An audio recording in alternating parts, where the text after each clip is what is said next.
నారదకుండ ప్రాశస్త్యం, ఈ ప్రాంత వైభవం, ఇక్కడికి వ్యాస మహర్షి రావడం, అలాగే అగస్త్య మహర్షి లోపాముద్రా సహితుడై ఇక్కడికి రావడం, అంతరిక్షంలో నిలబడి ఇక్కడి నుంచి ఈ తూర్పుగోదావరి జిల్లాలో ఉన్నటువంటి అనేక క్షేత్రాల గురించి వ్యాస భగవానుడు ఇక్కడే గాలిలో నిలబడి అగస్త్య మహర్షికి వర్ణించినటువంటి ఘట్టాన్ని నేను మీకు ఎన్నో మాటలు ఇదే వేదిక మించి మనవి చేసి ఉన్నాను. ఇక్కడ వెలిసినటువంటి నీలకంఠేశ్వర స్వామి వారి క్షేత్రం దినదిన ప్రవర్ధమానమై ఇవాళ విశేషమైనటువంటి అదనపు దేవాలయ సముదాయాన్ని తనతో కలుపుకుంది.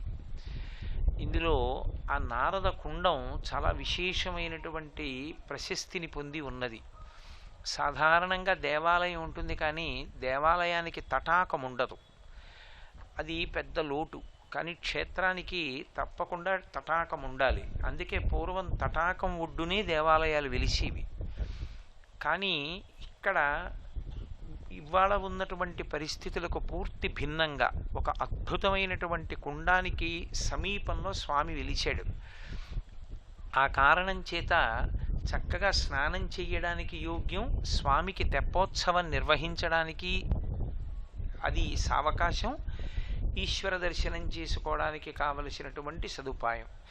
ఇంత ఎక్కడైనా కాస్త సరోవరం ఉంది, ఒక తటాకం ఉంది అంటే అది సర్వ విధాలా భ్రంశం అయిపోతోంది. ఇవాళ రేపు సరిగ్గా ఉంచే నాథుడు లేడు.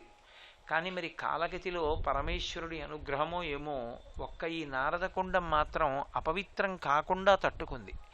గోదావరి నది పరివాహక ప్రాంతమే కలుషితమైపోతున్న రోజుల్లో కోనసీమ వెడుతుంటే గోదావరి నది ప్రవహిస్తున్నటువంటి ఒడ్డునే చూడకూడనటువంటి అనేక దృశ్యాలు కనపడుతున్నటువంటి రోజుల్లో కాకినాడ ప్రాంతంలో ఇంత జనసాంద్రత కలిగినటువంటి ప్రదేశంలో ఉన్నటువంటి ఒక కుండం ఎంతమాత్రం అపవిత్రత పొందవలసినటువంటి అగత్యంతో కూడుకున్న కార్యక్రమాలకి దూరంగా శైవాగమంలో ఉన్నటువంటి అద్భుతమైన విషయాన్ని అప్పైదీక్షితర్ వారు ఆవిష్కరించారు.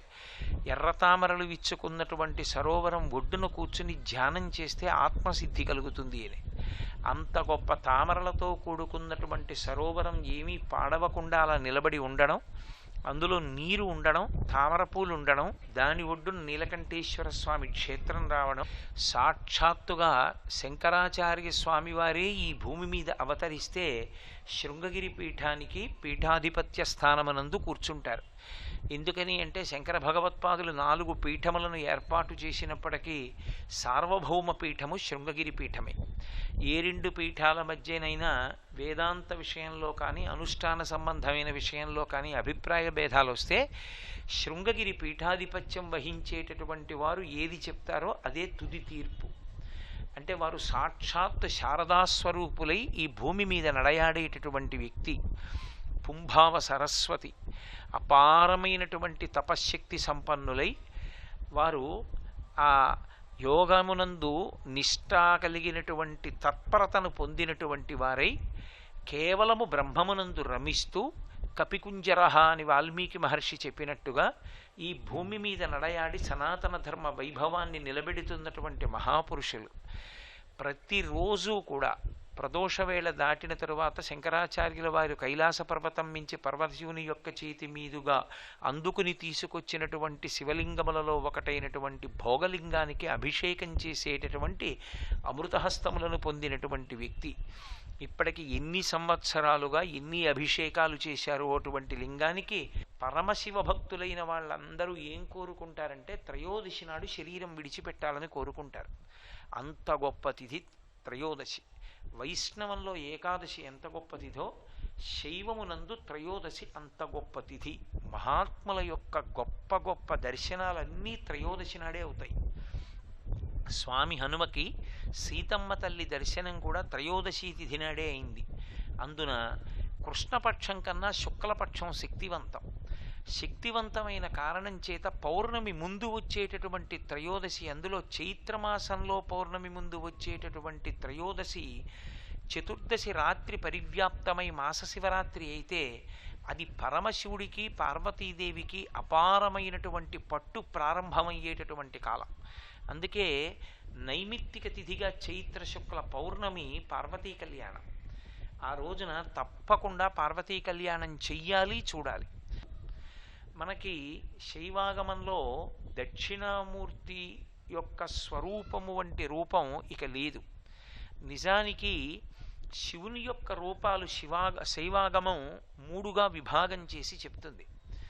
ఆ మూడిటిలో అత్యంత ఉగ్రమైన మూర్తి ఒకటి ఉంటుంది. అది చాలా ఉగ్రమూర్తి. దానిని ఆరాధన చేయడం అందరికీ సాధ్యమయ్యేటటువంటి విషయం కాదు. అందుకే అందరూ దాని జోలికి వెళ్ళరు. ఎందుకని అంటే అది ఉగ్రమూర్తి అంటే మన ఏదో పాడు చేస్తుందని కాదు. లోపల శాంతమూర్తి అయినప్పటికీ ఆ కళని, ఆ తేజస్సుని తట్టుకుని నిలబడగలిగిన శక్తి మనకు ఉండదు. కాలభైరవాష్టమి అని ఇప్పటికే శృంగగిరి పీఠాధిపతులు దాన్ని నిర్వర్తిస్తారు. కానీ అందరూ భైరవార్చన చెయ్యలేరు. శివస్వరూపాల్లో అత్యంత ఉగ్రమైన స్వరూపంగా చెప్పబడేది ఒక్కటే, భైరవ స్వరూపం. అందుకే ఆ భైరవుడే తరుగుతాడు అని. శరీరాన్ని విడిచిపెట్టేసిన తరువాత తాను ఎక్కడికి చేరవలసి ఉంటుందో దాన్ని అతివేగంతో తీసుకెళ్లి చూపించేస్తారు. ఇక్కడికి రావలసి ఉంటుంది నువ్వు చేసిన పాపపుణ్యాలివి అని చూపించి తీసుకొచ్చి వదిలేస్తారు 11 రోజులు అని. అందుకే 11 రోజులు పెద్దవాళ్ళని తిడుతూ దెబ్బలాడుకుంటూ ప్రవర్తించకూడదు. జ్ఞాతులందరూ దీక్ష పడతారు. తదనంతర కాలమనందు పాపాలు విశేషంగా చేసిన వాడైతే మొదటి దర్శనం భైరవ దర్శనమే, ఉగ్రకళతో. ఆయన పెద్దగా అరుస్తూ తరుగుతాడు. భై అంటే అరుపు, రవా అంటే శబ్దం. భై అని అరుస్తూ తరిమితే చీకట్లో పరిగెడతాడు ఒక్కడే. ఆ పరిగెత్తడం భయంకరం. అప్పుడు ఆయాసం వేస్తే ధర్మోదకం. కాబట్టి భైరవుడు ఉగ్రమూర్తి, ఆ భైరవుడు శాంతమూర్తి. ఆ భైరవుడికి ఒక అనుగ్రహం ఉంది. ఆయన ఏం చేస్తాడంటే ఎంత ప్రసన్న హృదయుడంటే, ఆయన నేను తప్పులు చేయకపోవడం అన్నది లేదు. నేను ఖచ్చితంగా తప్పు చేశాను కాబట్టి నన్ను ఇబ్బంది పెట్టద్దు. నీ చేసినకి తప్పులు ఇక్కడే వేసేసాయి, ఇప్పుడే వేసేసాయి శిక్ష అంటే ఒంగో పెట్టి ఒక్క దెబ్బ కొడతాడు. ఇప్పటికీ అన్ని క్షేత్రాల్లో అలా కొట్టడానికి అధికారం ఇవ్వరు. ఇప్పుడు నేను చెప్పాను కదా అని రేపు పొద్దున మీరు ఎక్కడో భైరవమూర్తి దగ్గర అలాంటి ప్రయోగాలు చేయకూడదు. అది కొన్ని క్షేత్రాలకే అధికారం. ఆ అధికారం ఉన్న క్షేత్రాల్లో భైరవమూర్తి దగ్గర ఏం చేస్తారంటే భైరవ దండనం వేస్తారు. ఒంగో పెట్టి కర్రతో దెబ్బ కొడతారు. అది పేకబెత్తల్లా ఉంటుంది. చప్పుడు చాలా వస్తుంది, దెబ్బ తక్కువే తగులుతుంది. ఓ దెబ్బ కొడతారు. కొడితే భైరవ దండనము అని చేసిన పాపాలన్నీ ఆ దండనంతో పోతాయి. దానికోసం పెడతారు. భైరవ దండనం వేయించేసుకుంటారు వెళ్ళి.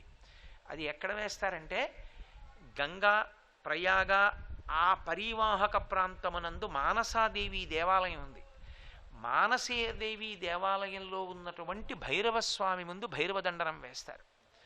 కాబట్టి ఆ భైరవ స్వరూపం ఉగ్రస్వరూపం. పరమ కారుణ్యమూర్తి ఒకడున్నాడు శివస్వరూపంలో. ఆయన శివుడే ఇన్ని రకాలుగా ఉంటాడు.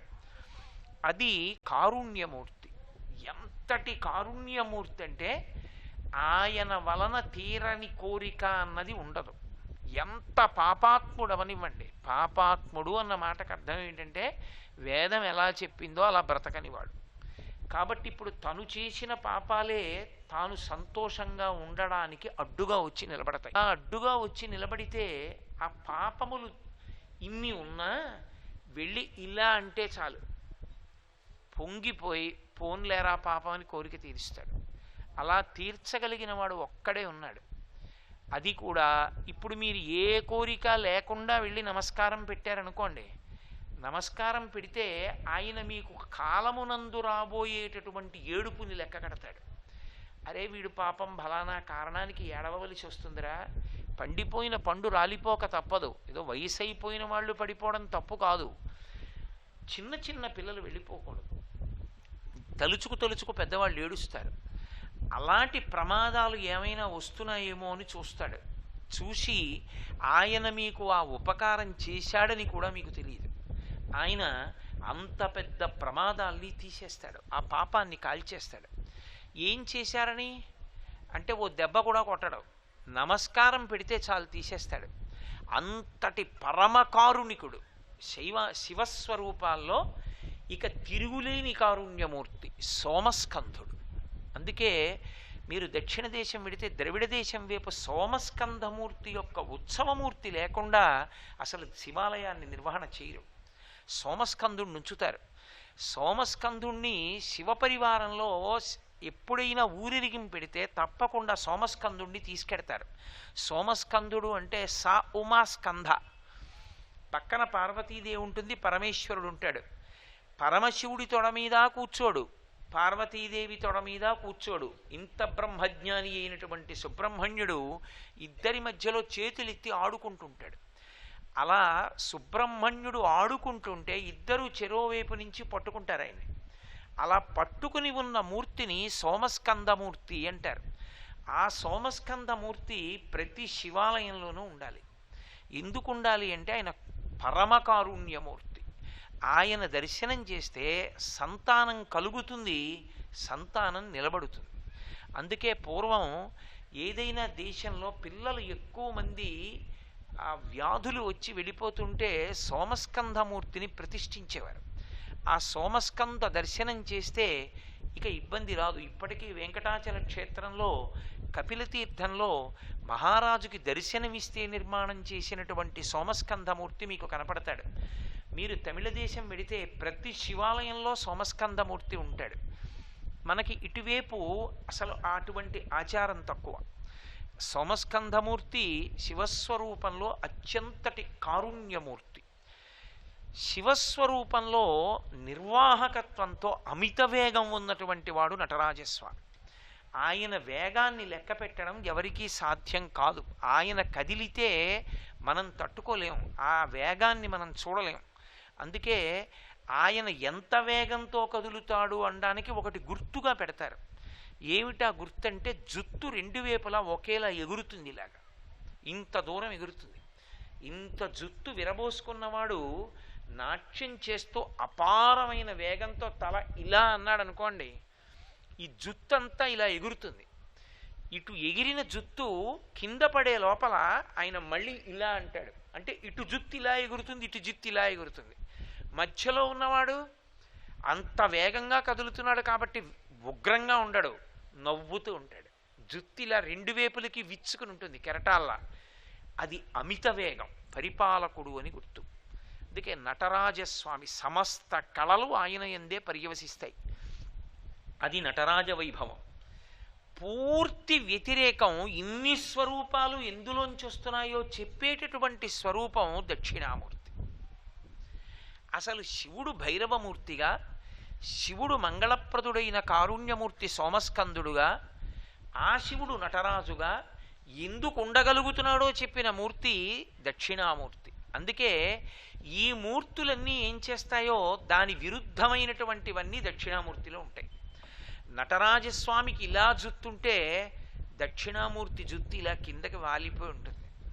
ఎందుకని? ఏమీ కదలడం, కదలకుండా తనలో తాను రమిస్తూ ఉంటాడు. అందుకే జుత్తు కిందకి వాలిపోతుంది. పరమశాంతమూర్తి, ఎంత ప్రశాంతంగానో ఉంటాడు. అందుకే అంతటి భైరవుడు ఆయన యందు శాంతమూర్తిగా అణిగిపోతాడు. ఇంత వేగంగా కదిలే నటరాజస్వామి ఆయన యందు అణిగిపోతాడు. ఇంతటి కారుణ్యమూర్తి అయినటువంటి సోమస్కంధమూర్తి ఆయన శాంతములోకి అణిగిపోతాడు. ఇన్ని అణిగిపోయేటటువంటి స్వరూపం దక్షిణామూర్తి యొక్క స్వరూపం. పొంగినది కుంగి తీరాలి. మీరు ఎప్పుడైనా లోకంలో ఒకటి జ్ఞాపకం ఉంచుకోవాలి. ఏదైనా ఒకటి పొంగిందనుకోండి, అది కుంగిపోతుంది. పాలు పొంగే అనుకోండి, అలా పొంగుతూ ఉండగా ఎవరు ఊరుకోరు, అవి లోపలికి వెళ్ళిపోతాయి మళ్ళీ. అలాగే మనసులో సంతోషం పొంగిందనుకోండి, అలా ఏం ఉండిపోడు, వెనక్కి వెళ్ళిపోతుంది, కుంగిపోతుంది. ఒక నది పొంగిందనుకోండి, కుంగిపోతుంది, వెనక్కి వెళ్ళిపోతుంది. పొంగినది కుంగుతుంది, మిగిలినవన్నీ కూడా పొంగులు. అన్నీ కుంగి తానుగా ఉండిపోయినది దక్షిణామూర్తి. దక్షిణామూర్తి అనడానికి కారణం రెండు నిర్వచనాలు చెప్పారు. దక్షిణశ్చాస్యౌ అమూర్తిశ్చ దక్షిణామూర్తి, అది మొదటి నిర్వచనం. ఆయన దక్షిణము అంటే కేవలం దక్షిణ దిక్కు అని కాదు, సమర్థత అని. అబ్బా, ఆయన దక్షత వేరండి అంటారు. దక్షిణలోంచి దక్షత, చాలా సమర్థుడు, అపారమైన సమర్థత. ఆయన శక్తి లెక్క కట్టడం ఎవరికీ సాధ్యం కాదు. అందుకే దక్షిణామూర్తి యందు శక్తి అణిగిపోతుంది. అమ్మవారు ఆయనలో అణిగిపోతుంది. అణిగిపోయిందని గుర్తేమిటో తెలుసా? ఒక చెవికి, కుడి చేతి వైపు చెవికి నాగాభరణం ఉంటుంది, చిన్న సర్పం చుట్టుకుని ఉంటుంది కుండలంగా. ఒకవైపు చెవికి స్త్రీ సంబంధమైనటువంటి కర్ణాభరణం ఉంటుంది. ఇప్పుడు మనకు వచ్చిన దక్షిణామూర్తి పరమవైదికమై శాస్త్ర ప్రకారం కాంచీ క్షేత్రంలో తయారైన మూర్తి. ఎక్కడ అసలు ఈ చుట్టుపక్కల ప్రాంతాల్లో లేనటువంటి మూర్తి. అంత గొప్పగా చెక్కారు శిల్పి. ఒక చెవికి కర్ణాభరణం సర్పమైతే ఒక చెవికి అమ్మవారి కర్ణాభరణం ఉంటుంది, వజ్రతాటంకంతో కూడుకున్నది అయి ఉంటుంది. అంటే శక్తి అణిగిపోయింది ఎడం పక్కన అని గుర్తు. అందుకుని సశక్తియుతుడు. అమ్మవారు ఆయనలోనే నిద్రిస్తూ ఉంటుంది. నేను మీకు ఉదాహరణ చెప్పాలనుకోండి. ఈ ఉపన్యాసం నేను రాత్రి నిద్రపోతున్నప్పుడు మీరు నన్ను లేపి కోటేశ్వరారో ఏమిటి చెప్పారు దక్షిణామూర్తి గురించి అన్నా కూడా నేను నిద్రలోంచి లేచి కూడా చెప్తాను. నిద్రలో లేచి కూడా చెప్పగలిగిన నా సమర్థత నా యందు నిద్రలో ఏమైంది? నాలోనే అణిగిపోయింది. అది నేను లేస్తే లేస్తుంది. అసలు నా ఎందల అణిగి లేదనుకోండి, అది లేస్తుందా? అసలు నాకు తెలియదు అనుకోండి, నిద్ర లేచి చెప్పలేను, వేదిక మీద చెప్పలేను కాదు. అణిగి ఉందనుకోండి, ఎప్పుడో అప్పుడు ఎక్కడో అక్కడ చెప్తాను. ఆ అణిగి ఉండడం మిగిలిన వాటికి ఆధారం. లేస్తే ఒకప్పుడు భైరవుడు, ఒకప్పుడు కారుణ్యమూర్తి, ఒకప్పుడు నటరాజు. అసలు దక్షిణామూర్తి కాకపోతే ఇవేమీ చేయలేడు. అసలు సమర్థత లేనివాడు వేదిక ఎక్కితే ఏమిటి, ఇంట్లో కూర్చుంటాడు. ఎక్కడైతే చెప్తాడు దక్షిణామూర్తి గురించి? ఎక్కడా చెప్పలేడు. అసలు లోపలుంటే నేను ఇక్కడే చెప్పాలని ఏం లేదు. నేను ఇంట్లో కూర్చుని మజ్జిగ తాగుతూ నాకు సంతోషం వేసింది అనుకోండి, మా ఆవిడికి చెప్తాను దక్షిణామూర్తి గురించి. లోపల అణిగి ఉంది కాబట్టి అది పైకి లేస్తుంది ఎప్పుడో అప్పుడు. అసలు లోపల లేకపోతే పైకి ఎలా ఉద్భుతం అవుతుంది? దక్షిణామూర్తి యందు శక్తి అణిగి ఉంటుంది. అందుకే పైకి లేస్తే ఉన్ముఖమైతే సృష్టి చేస్తాడు, స్థితి చేస్తాడు, లయం చేస్తాడు. మూడు చేసి పరబ్రహ్మ అవుతాడు. అందుకే ఇవన్నీ నేను చేస్తున్నానని గుర్తు ఎక్కడ దొరుకుతాడంటే దక్షిణామూర్తిగా దొరుకుతాడు. అందుకే దక్షిణామూర్తి సిద్ధాంతం అవగతం చేసుకోవడానికి కొంత సమర్థత అవసరం అవుతుంది. మీరు చూడండి, ఒకడున్నాడు అని గుర్తుపట్టడానికి మీకు కొన్ని విషయాలు కనపడతాయి. నేను మీతో ఒక ఉదాహరణ చెప్పాలి అంటే, నేను ఓ ఇంటికి వెళ్ళాను. ఆ ఇంట్లో రెండు ఉయ్యాలలు కనపడ్డాయి. రెండు ఉయ్యాలలోనూ ఇద్దరు పిల్లలు చక్కగా నిద్రపోతున్నారు. ఏమంటే ఈ పిల్లలు ఇలా నిద్రపోతున్నారే అని అడిగాను. ఆ ఇంట్లో ఆ పిల్లలిద్దరికీ కడుపు నిండా పాలు పట్టారండి. అందుకని వాళ్ళిద్దరూ చక్కగా పడుకొని నిద్రపోతున్నారు. ఓహో అలాగా.